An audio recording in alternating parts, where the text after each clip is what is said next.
The morning fog lifts over Omaha Beach, June 6, 1944. German machine gunners laugh at the slow, methodical advance of American infantry. They expect the familiar bolt-action rhythm they've faced for years. Then they hear it, ping, the distinctive sound of an M1 Garand ejecting its empty en-bloc clip. 8 rounds fired in rapid succession. Stay to hear the paraphrased German radio transmissions that changed their entire combat doctrine. The sand beneath Private Johnson's boots still holds the blood of the first wave. His M1 Garand weighs 8.5 pounds, but it feels lighter than the Karabiner 98K. His German counterpart Heinrich clutches in the concrete bunker above. Johnson's rifle holds 8 .30-06 rounds in its en-bloc clip. Heinrichs holds 5 7.922 Xunfenafis Mauser rounds, requiring him to work the bolt between each shot. The mathematics of survival becomes clear in the first engagement. Johnson fires 8 aimed shots in 30 seconds. Heinrich manages 4 in the same time frame. The American semi-automatic action cycles automatically with each pull of the trigger. The German bolt action demands precious seconds between shots. Seconds that mean the difference between advancing and dying. Reports from the 352nd Infantry Division reached German High Command by evening. American rifle fire demonstrates unprecedented volume for individual weapons. The numbers tell the story clearly. In sustained combat, an experienced American rifleman with an M1 delivers approximately 20 to 25 aimed rounds per minute. A German with a Karabiner 98K manages perhaps 12 to 15, and only if he's veteran enough to work the bolt without taking his eyes off the target. The humid June air creates maintenance challenges for both weapon systems. Johnson cleans his rifle with the combination tool tucked in the buttstock. The M1's gas-operated system, designed for diverse climates, tolerates dirt and moisture better than expected. Heinrich struggles with his rifle's bolt action, which requires precise timing and smooth operation. Any accumulation of sand or debris slows his rate of fire even further. Radio intercepts from German positions reveal changing assessments. Intelligence reports describe American rifles as firing like submachine guns. The comparison isn't technically accurate, but it reflects the shock of facing coordinated semi-automatic fire for the first time. German squad leaders, accustomed to controlling engagement tempo with careful aimed shots, find themselves overwhelmed by American fire volume. The psychological impact proves as significant as the tactical advantage. German soldiers report that American fire creates continuous suppression. They can't establish the rhythm of aimed fire and controlled movement that their training emphasized. Every time they attempt to raise their heads and acquire targets, another volley of M1 fire forces them back into cover. At 16:45, Obergefreiter Hans Weber radios his sector report. Amerikanische Gewehre schießen kontinuierlich. American rifles fire continuously. His observation, repeated across the front, reaches division headquarters by evening. The tactical implications become clear immediately. Traditional defensive tactics, based on bolt-action rifle exchanges, require fundamental revision. Coming up, the exact tactical changes German commanders implemented when they realized their bolt-action doctrine was failing against American semi-automatic firepower. The hedgerows of Normandy present a new challenge. July 8, 1944, each field becomes a potential killing ground, bordered by thick earthen walls topped with thorny vegetation. German defenders position themselves with overlapping fields of fire, confident their MG-42 machine guns and precise Karabiner 98K shots will stop American advances cold. Staff Sergeant Murphy leads his squad through a gap in the hedgerow. The distinctive crack of German rifles echoes from 3 positions. Murphy's M1 answers with 8 rapid shots, forcing the German rifleman to duck for cover. His squad advances 20 yards before the next enemy volley. The German soldiers, reloading their 5-round stripper clips, can't maintain the same rate of suppressive fire. Obergefreiter Klaus Weber crouches behind the earthen wall, working the bolt of his Karabiner 98K. He's fired 3 shots. 2 remain in the magazine. The American rifle fire hasn't stopped. He hears the measured ping of empty clips ejecting across the field, but new shots follow immediately. "Zu viele Gewehre," he whispers into his radio. Too many rifles. But intelligence confirms the Americans aren't carrying multiple weapons. They're simply firing much faster than expected. The tactical reality shifts dramatically. German squad leaders discover that 8 American soldiers with M1 Garands can deliver 64 aimed shots without reloading. A German squad with 8 Karabiner 98Ks delivers 40 shots maximum, and each soldier must work his bolt between every round. The mathematical disadvantage becomes insurmountable in close-range hedgerow fighting. Wehrmacht orders and after-action directives issued in July began emphasizing different tactics. Avoid prolonged rifle engagements with American infantry. Increase reliance on MG-42 machine guns for sustained fire. Deploy Panzerfausts and hand grenades more aggressively. The bolt-action rifle, backbone of German infantry doctrine since 1898, suddenly seems inadequate for 1944 warfare. German weapons production statistics reveal the scope of the problem.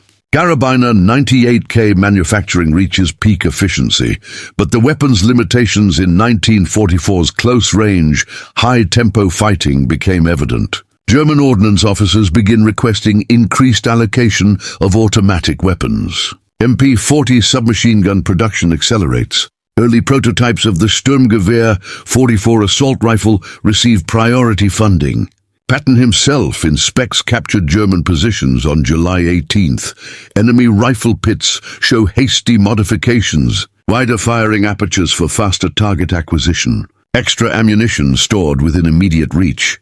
Abandoned Karabiner 98Ks lie scattered, with several rifles showing jammed actions from debris and occasional stock damage from hard use. The Germans are adapting their positions, but they're adapting to weapons that outclass their standard rifles in every measurable category except theoretical long-range precision. The effective engagement range tells the complete story. Both rifles achieve accuracy to 500 yards in trained hands, but combat in the hedgerows averages 150 to 250 yards. At these distances, the M1's semi-automatic advantage becomes absolutely decisive. German marksmanship training emphasizes single, carefully aimed shots. American doctrine emphasizes rapid, accurate fire. The M1 Garand enables the American approach perfectly. The Karabiner 98K fundamentally limits German response capability. German intelligence assessments become increasingly desperate. Reports describe American squads as having automatic rifle capability at squad level. The assessment isn't entirely wrong. An American rifle squad with 8 M1 Garands delivers firepower equivalent to 3 German squads armed with bolt-action rifles under combat conditions. Rain begins falling on July 20th. The humid conditions and frequent precipitation that characterize Norman summers create maintenance challenges for both armies. German rifle oil thickens in the dampness. Bolt actions become sluggish with accumulated moisture and dirt. Weber's rifle misfires twice during a morning engagement. He strips the bolt mechanism in a muddy foxhole, trying to clear the obstruction while American bullets snap overhead. The M1's gas-operated system, designed for diverse American climates, from Pacific humidity to European rain, continues functioning reliably with basic field maintenance. American soldiers carry M1 rifle grease, specifically formulated for the weapon's gas system. German soldiers make do with general-purpose lubricants that weren't designed for precision bolt-action mechanisms under combat stress. July 25th, 1944. Operation Cobra opens with one of the largest tactical air bombardments on the Western Front, but it's the ground advance that reveals the M1's true strategic value. American infantry, equipped with semi-automatic rifles, can exploit breakthrough opportunities faster than defenders armed with bolt-action weapons can effectively respond. Lieutenant Hans Müller receives the radio transmission at 14:32. All units, Amerikanische infantry advancing in strength toward Saint-Lô-Perrier Road. His platoon occupies prepared positions along the designated defense line. They've practiced this defensive scheme for weeks, overlapping fields of fire, measured retreats from position to position. Everything depends on controlled rifle fire to slow the American advance until reserves arrive. The sound reaches them first. Not the methodical crack-pause crack of bolt-action rifles they've trained against, but a sustained crackle of semi-automatic fire. Muller raises his binoculars. American soldiers advance by fire and movement, half the squad shooting, while the other half moves forward. The covering fire never stops completely. His own men, armed with Karabiner 98Ks, cannot match this volume of accurate fire. "Feuer frei!" Miller orders. Free fire. His 8 riflemen engage targets at 280 meters. They fire carefully, working bolts smoothly, but the Americans don't slow their advance. The mathematical reality plays out in deadly real time. 8 German rifles, firing at their maximum sustainable rate, deliver perhaps 100 rounds in the first 4 minutes. 8 American M1s deliver nearly 160 in the same period. The psychological effect amplifies the pure tactical advantage. German soldiers, trained to make every shot count due to bolt-action limitations, find themselves consistently suppressed. By American fire volume, they can't raise their heads long enough to aim properly. The Americans, meanwhile, advance with aggressive confidence. They know their rifles will keep enemy heads down, while their squads maneuver forward. Muller's radio operator reports ammunition consumption rates that alarm divisional supply officers. German units are burning through rifle ammunition at unprecedented rates, trying to match American fire volume. Supply convoys, already strained by Allied air attacks, cannot deliver enough rifle rounds to sustain prolonged engagements against M1-equipped infantry. By 1447, Muller's forward positions are completely overrun. His radio crackles with similar reports from adjacent sectors. Americans overrunning checkpoint Anton. Request immediate artillery support. Coordinates follow, falling back to secondary defensive positions. The bolt-action defense, designed for careful, controlled engagements, collapses under coordinated semi-automatic assault. The retreat becomes a running battle through Bocage country. German rearguards attempt to establish successive defensive lines, but American rifle fire consistently disrupts their deployment. Every time German soldiers try to establish firing positions, M1 Garands deliver suppressive fire, while other squads maneuver to flanking positions. Coming up, the final German technical assessment that officially acknowledged American rifle superiority and permanently changed Wehrmacht's small arms doctrine. August 15, 1944, advanced German positions along the Falaise escape routes. Trapped between converging American and British armies, German forces make their final, organized stands with whatever equipment remains functional. In this chaos, individual rifle performance becomes critically important. Small unit actions determine which soldiers escape encirclement and which don't survive. Sergeant First Class Roberts leads a reconnaissance patrol through recently abandoned German positions. His M1 Garand has fired over 300 rounds since the Normandy landings. The rifle's gas-operated system, combined with regular field maintenance using the integrated cleaning kit, keeps it operating smoothly. He discovers German weapons abandoned in hastily evacuated fighting positions. Karabiner 98K rifles with damaged bolts, actions jammed with debris, broken firing pins. The physical evidence speaks clearly about which weapon system handles extended combat stress more effectively. German supply records captured intact reveal the maintenance crisis. Karabiner 98K rifles require precise tolerances to function properly. Combat conditions, combined with limited replacement parts, create increasingly unreliable weapons. American M1 rifles, designed for field conditions and rough handling, maintain functionality even with minimal maintenance. The final significant engagement occurs at dawn on August 20th. German rearguard elements attempt to hold a critical crossroads long enough for their main force to complete withdrawal. Hauptfeldwebel Friedrich Steinberg positions his remaining riflemen in a stone farmhouse overlooking the intersection. They have perhaps 40 rounds per man remaining. The Americans approaching carry full ammunition loads in their M1 Garands. Steinberg watches through shattered windows as American soldiers deploy in textbook formation. They move with the confidence he remembers from his own troops during the successful campaigns of 1940 and 1941. The confidence that comes from superior equipment and thorough training. His men, still armed with bolt-action rifles, represent the military technology of the previous war. The Americans carry the weapons optimized for this one. At 06:15, the Americans begin their assault. Steinberg's men open fire at 200 meters. Their first volley is accurate and disciplined. 3 Americans drop or take cover, but the return fire overwhelms German positions immediately.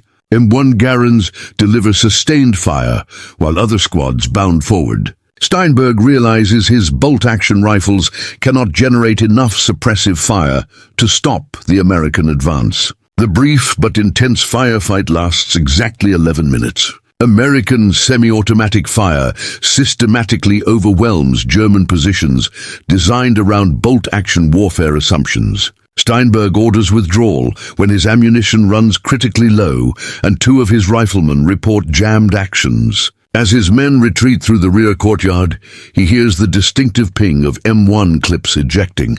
The sound that has announced American tactical victory in every significant engagement since D-Day. German evacuation routes become killing fields. American rifle squads establish overlapping fields of fire across escape corridors. German soldiers, burdened with wounded comrades and limited ammunition, cannot generate enough return fire to suppress American positions. The semi-automatic advantage proves decisive in the final phase of the Normandy campaign. Intelligence reports from the final weeks contain remarkable admissions. A Wehrmacht technical assessment, captured intact near Falaise, includes this evaluation. German reports describe the American M1 Garand as superior to the Karabiner 98K in all combat-relevant parameters. The report continues with specific technical details that validate American design philosophy completely. Rate of sustained fire, clear advantage to America. Reliability under adverse field conditions, clear advantage to America. Ease of maintenance in combat situations, clear advantage to America. Training time required for effective use, clear advantage to America. Only in theoretical maximum range accuracy does the Karabiner 98K match the M1, and actual combat engagement ranges rarely exceed 300 meters in European terrain. The German response reveals the scope of the problem. Late war emphasis shifts dramatically toward the Sturmgewehr 44 assault rifle, increased production of MP-40 submachine guns, and heavier reliance on MG-42 machine guns for squad-level firepower. The bolt-action rifle, centerpiece of German infantry doctrine for nearly 50 years, quietly disappears from front-line consideration. Captured M1s underwent testing at German facilities. Reports noted advantages of its gas system, though wartime constraints prevented comparable fielding. German ordnance officers begin requesting American weapons for evaluation. The irony becomes clear. The nation that perfected bolt-action rifle technology now seeks to understand semi-automatic design principles they had dismissed as unnecessary complexity. General Patton's assessment, delivered to his staff on August 25th, proves remarkably prescient. The M1 rifle is the greatest battle implement ever devised by man. German forces, equipped with excellent bolt-action rifles designed for the precision marksmanship warfare of 1898, faced American troops carrying semi-automatic weapons specifically optimized for the volume. Firepower warfare of 1944, the mathematical certainty that began on Omaha Beach, reaches its inevitable logical conclusion. 8 shots versus 5. Semi-automatic cycling versus bolt-action operation. American industrial mass production versus German precision engineering. In the end, The simple tactical advantage of firing faster proved more valuable in combat than firing slightly more accurately under ideal conditions. Advanced German small arms development accelerates desperately in response. The Sturmgewehr 44, world's first true assault rifle, enters limited production specifically to counter American semi-automatic advantages. But it's too little too late. About 4 million M1s by VE Day. Total production would surpass 5.4 million by the end of the program. German attempts to field equivalent weapons never approach the scale needed to affect battlefield outcomes significantly. German training doctrine undergoes fundamental revision in late 1944. New manuals emphasize avoiding rifle versus rifle engagements with American forces. Squad tactics stress maximum use of automatic weapons, close-range assault with grenades and submachine guns, and immediate withdrawal when facing M1-equipped infantry in open terrain. The logistical implications become equally significant. American ammunition production supports sustained semi-automatic fire. German ammunition supplies, already strained by strategic bombing and transportation disruption, cannot support the increased consumption rates required to match American firepower with bolt-action rifles. Wounded German soldiers, evacuated through field hospitals, consistently report the psychological impact of facing M1-equipped Americans. The constant crackle of semi-automatic fire creates stress levels that bolt-action trained soldiers cannot handle effectively. German medical officers document increased cases of combat fatigue directly attributed to firepower disparities. The morning fog that once concealed German confidence in bolt-action superiority now reveals abandoned positions littered with discarded Karabiner 98Ks. The distinctive ping of M1 Garand clips became the acoustic signature of American advance and inevitable victory.